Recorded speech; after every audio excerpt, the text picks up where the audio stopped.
Hi everyone, this is Henry Knight. I'm here at Playerole, Creatures of the Realm. Welcome to episode 21. With that being said, let's do the intro.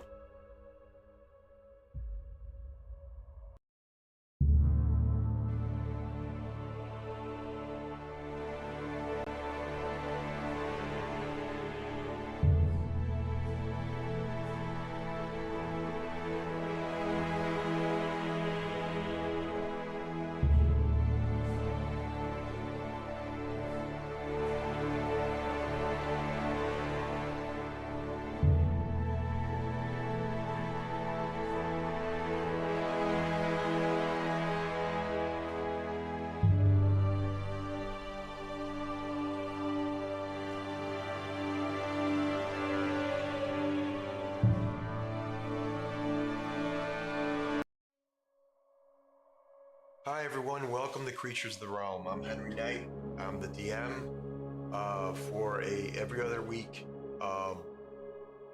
streaming channel that we play Dungeons and Dragons. We have an ongoing campaign, and that campaign is next Saturday at 8 p.m. Central. Join us for that. But tonight we have a couple episodes, episode 21 and 22 of Creatures of the Realm. The previous week, I went over the devils, demons and devils. Today we're going to continue that trend with the imp. We're still in the devil section, and the devil section has a hierarchy of the barbed devils, the breaded devils, the bone devils, chain devils. When we go on, I left it at the imp. Imps are found throughout the lower planes, either running errands for their infernal masters, spying on rivals, or misleading the Wayland mortals. An imp will proudly serve an evil master of any kind, but it can't be relied on to carry out tasks with any speed or efficiency. An imp can assume animal form at will, but its natural state, it resembles a diminutive red skin humanoid with the barbed tail, horns, leathery wings. It strikes while invisible, attacking with its poison stinger. Normally, I know we're streaming now on Instagram, and normally what I do is after I read the information on the imp, we go over the armor class, hit points, the D&D jargon, which is, to me, it's pretty awesome. It's important. The imp is a tiny fiend. It's a devil, and it's a shape changer, and it's lawful evil. Now, for those of you who like using imps, they're very cool. So, their armor class is 13. Their hit points is 10. 3d4 plus 3. Speed 20. Flight 40 feet. Their strength is 6, -2. Dexterity 17, plus 3. Constitution 13 plus 1. Intelligence 11, plus 0. Wisdom 12 plus 1. Charisma 14 plus 2. Let me continue. Her skills are Deception, plus 4. Insight plus 3, Persuasion plus 4, Stealth plus 5. Damage resistance, cold, bludgeoning, piercing, slashing from non-magical attacks that aren't silver. Now, if you don't have the silver weapon, you're gonna have problems dealing with these type of creatures. Now, condition immunities, poison. Senses, dark vision, 120 feet. Passive perception, 11. Language, infernal, uncommon. Challenge rating 1, 200 experience. If you're playing level 1 characters, this is great for you. And so you all know season 2 for Playerole is coming soon, sometime in May. I don't know the exact date, but we'll go over that later. Let me continue on the imp. The shape changer. The imp can use its action to polymorph into beast form that resembles a rat. Speed 20, a raven 20 feet, while in flight 60 feet. A spider 20 feet, climb 20 feet.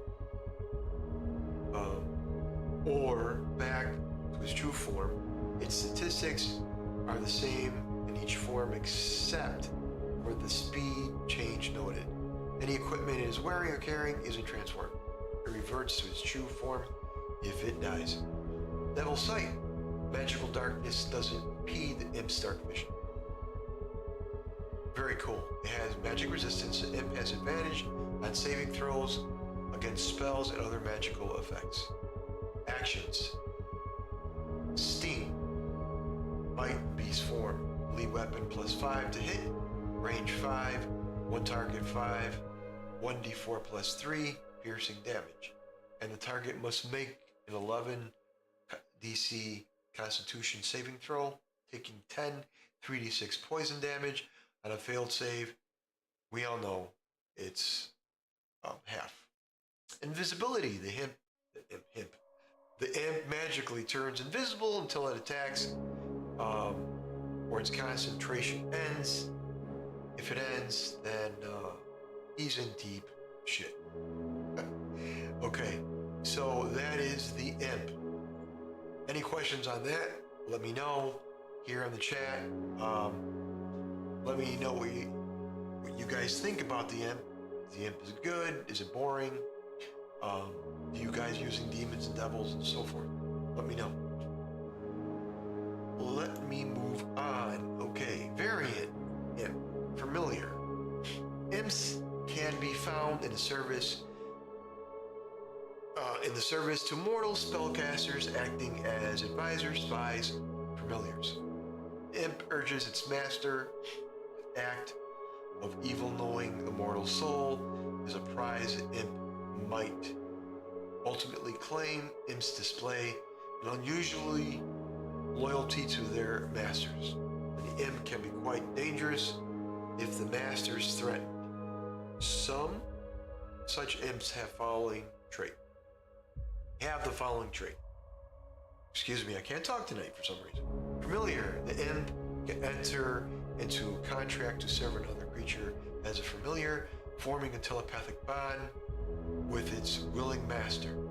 While the two are bonded, the master can sense what the imp senses as long as they are within 1 mile of each other. That's pretty cool. While the imp is within 10 feet of its master, the master shares the imp's magic resistance. If the master violates the terms of the contract, the imp can end its service as a familiar, ending the telepathic bond. Not bound. Anyway, that is the imp. Move on to the lemur, or the mirror. This type of devil arises from its mortal soul, is twisted by evil, and banished to the Nile hells of eternity. The lowest type of devil, lemurs are repugnant, shapeless creatures doomed to suffer torment until they're promoted to a higher form of devil, most commonly an imp. A lemur resembles, I'm probably destroying the name, so I'm sorry about that, for the pronunciation. Resembles a molten mass of flesh with vaguely humanoid head and torso. A permanent expression of anguish twists across its face, its feeble mouth babbling even though it can't speak. It's a fiend, medium fiend, lawful evil. Armor class 7, hit points 13, 3d8. The speed is 15. Strength 10 plus 0, dexterity 5, -3, constitution 11 plus 0, intelligence 1, -5, wisdom 11 plus 0, charisma 3, -4. Any questions on this creature? Let me know. Let me move on. Damage resistance, cold. Damage immunities, fire and poison. Condition immunities, charmed, frightened, poison. Senses, dark vision, 120 feet. Passive perception, 10. Languages, understands infernal but can't speak. Challenge rating, 0, 10 XP. Well, if you want 10 experience, you get this little guy. And, he'll move up to being an imp. It is an underling. And we all know, Devil Sight, the magical darkness doesn't impede the Lemur's dark vision, hellish rejuvenation. The Lemur that dies in 9 hells comes back to life with all its hit points, 1d10 days unless it's killed by a good aligned creature with a blessed spell cast, and what the creature on that creature, or it remains sprinkled with holy water. Wow. Kind of useless, but it's okay. Its actions: melee weapon, attack, +3 to hit, reach 5, 1 target, hit, 2, 1d4 bludgeoning damage. Now remember, it has 13 hit points, armor class is 7. Will you guys use this for your campaign? That's up to you. Personally, that's kind of a laughable, but gotta remember, you have to start somewhere. When you have these monsters and creatures, if you're starting off at level 1, this would be perfect for your party. You don't want a high challenge rating for a level 1 party. Just remember that. We move on. We move on to a pit fiend. Kind of a stronger devil. Pit fiends, and undisputed lords of most other devils. Pit fiends attend the archdukes and of the 9 hells and carry out their wishes. These mighty devils are generals of the 9 hells, leading its infernal legions to battle. I can't speak today, so I apologize. With an inflated sense of superiority and entitlement, pit fiends form a grotesque in the infernal realm. These domineering and manipulative tyrants conspire to eliminate anything that stands between them and their desires, even as they negotiate the convoluted and dangerous politics of the 9 hells. A pit fiend is a hulking monster with a whip-like tail with enormous wings that it wraps around itself like a cloak. Armored scales cover its body, and its fangs maw drips of venom that can lay the mightiest mortal creatures low. Fearless in battle, a pit fiend takes the most powerful foes in single combat, demonstrating its superior supremacy and its arrogance that it prevents it from acknowledging any chance of defeat. Now, this guy is devious. The large fiend devil, lawful evil. Armor class 19, natural armor, by the way. Hit points 300. It flies a good 30 feet. No, it moves 30 feet and it flies 60. Strength 26 plus 8. Ooh. Dexterity 14 plus 2. Constitution 24 plus 7. Intelligence 22 plus 6. Wisdom 18 plus 4. Charisma 24 plus 7. Saving throws. Dexterity plus 8. Constitution 13. Wisdom plus 10. Great saving throws. Damage resistance. Cold, bludgeoning, piercing, slashing from non-magical attacks that aren't silver. Basically, if you don't have a silver weapon, you are in deep doo-doo. Damage immunity. Fire, poison, condition immunity, poison. Senses. True sight, 120 feet. Passive perception, 14. Languages, infernal telepathy, 120 feet. Challenge rating, 20, 25,000 XPs.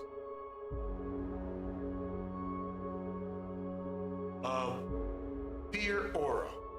Any creature hostile to the pit fiend that starts its turn within 20 feet of the pit fiend must make a DC 21 Wisdom saving throw unless the pit fiend is incapacitated. On a failed save, the creature is frightened until the start of the next turn. If the creature's saving throw is successful, the creature is immune to the pit fiend's fear for the next 24 hours. That packs a punch. That's really cool.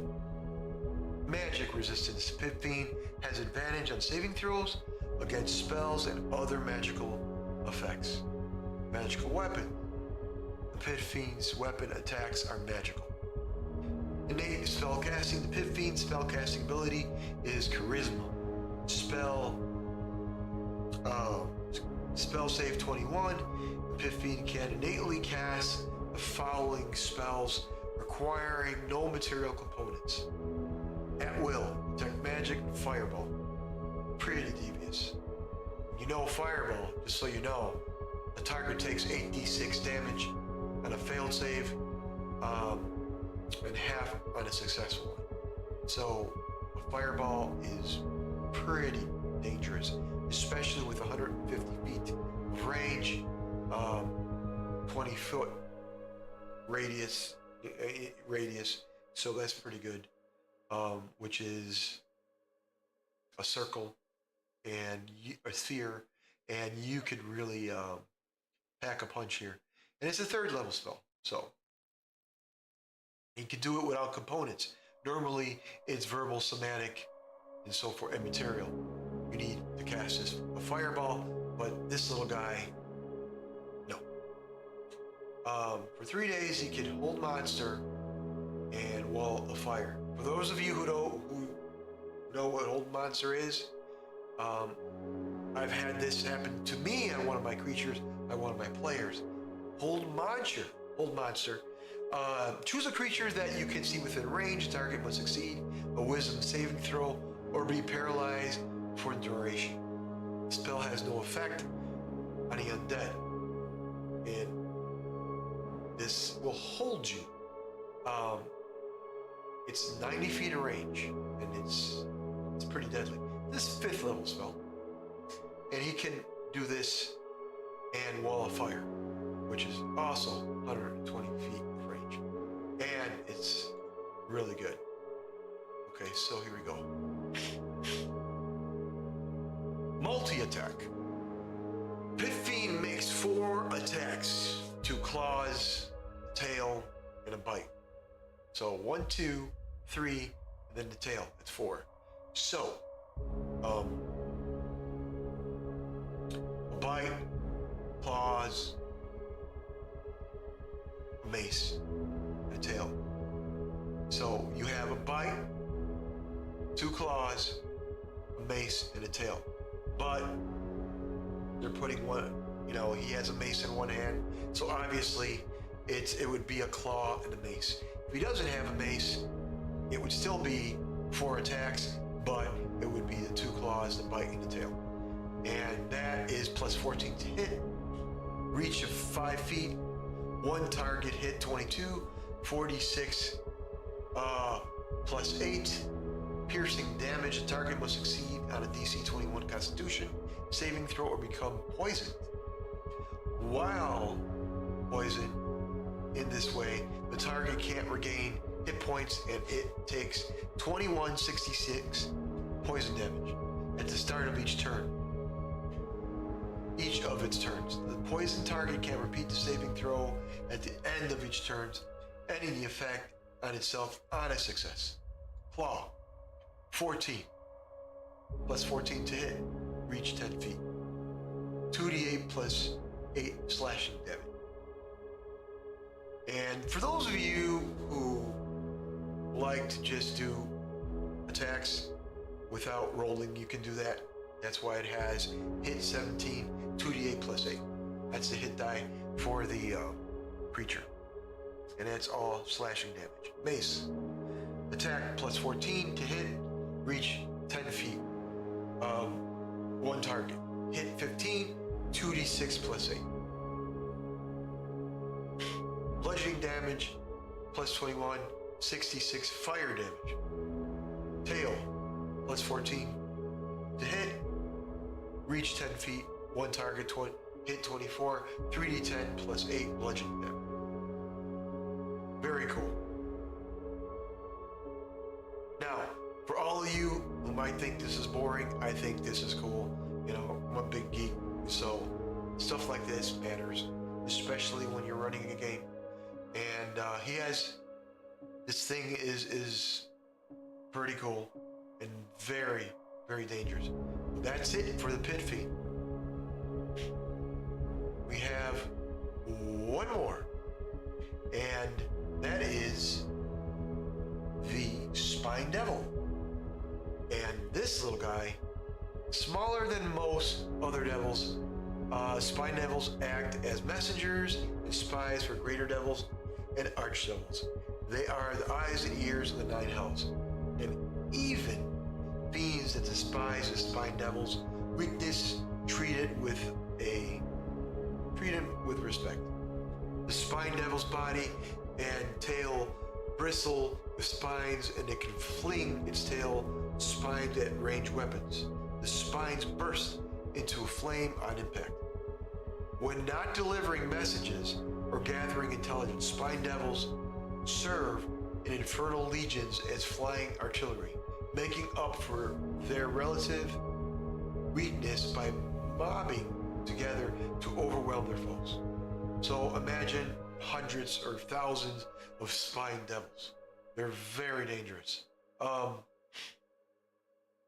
Spine Devils are small fiends and lawful evil. Armor class 13, natural armor, of course, and hit points 22, 5d6 plus 5. Speed 20, flight 40.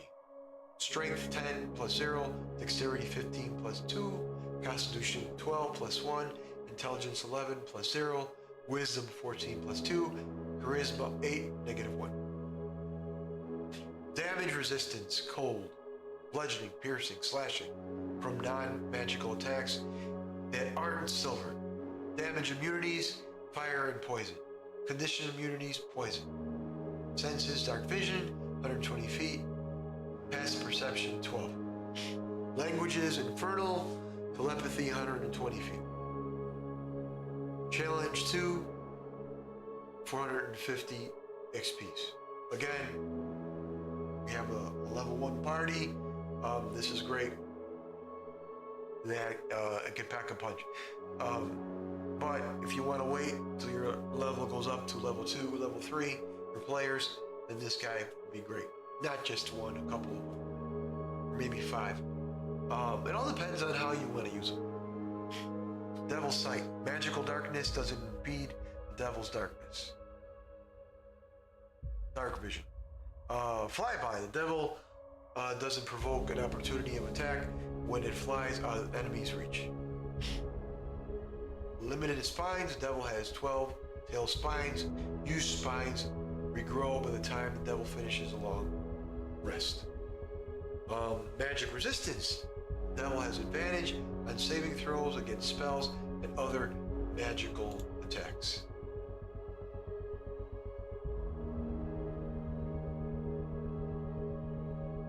What else? Actions. Multi-attack. Devil has 2 attacks. Looking at the picture, he has 2 claws and a bite. That's 3. But he has some form of a weapon, which means he could use his weapon and then his tail or claw. It's still 2. You know, 1 bite and his fork, I guess, and or 2 with his tail spine. So there you go. That's his attacks. Bite. That's plus 2 to hit. Reach 5. Hit 5, 2d4 slashing damage. Fork. Melee weapon attack, plus 2 to hit, plus 5 feet, 1 target. Hit 3, 1d6 piercing damage. Tail spine. Range weapon attack, plus 4 to hit. Range 20, 80 feet. 1 target, hit 4, 1d4 plus 2 piercing damage, 3, 1d6 fire damage. Now, that's important because it's really cool. Anyways, that's it for the Devils. The next episode, we're going to go over dinosaurs. Ooh. Anyways, yeah, if you do an episode of Land of the Lost or something like that, that would be good for you. Join me on episode 22 for dinosaurs. We're going to go over that next. Anyways, thank you for chiming in, and I'll see you guys on the next episode.